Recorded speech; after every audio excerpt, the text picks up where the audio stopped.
Dobar vam dan, poštovani gledatelji.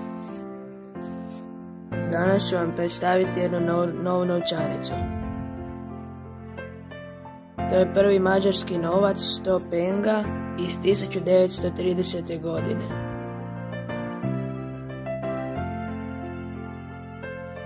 Na prvoj se strani nalazi nominala 100 i natpis Sezas pengo, što na mađarskom znači 100 penga. S lijeve se strane također nalazi nominala, iznad koje je grb Mađarske. S desne se strane nalazi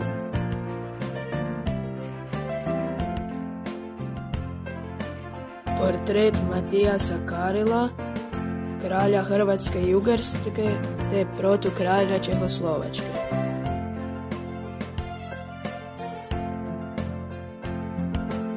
Ovdje možete vidjeti drugu stranu. Na internetu nisam mogao pronaći što predstavlja ova slika.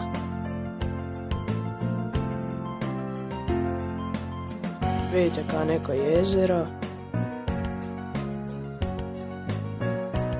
i neka zgrada.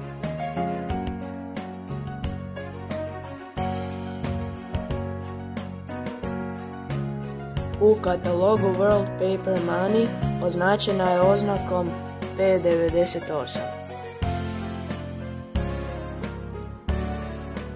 Na aukciji dostigla je vrijednost od 25 eura.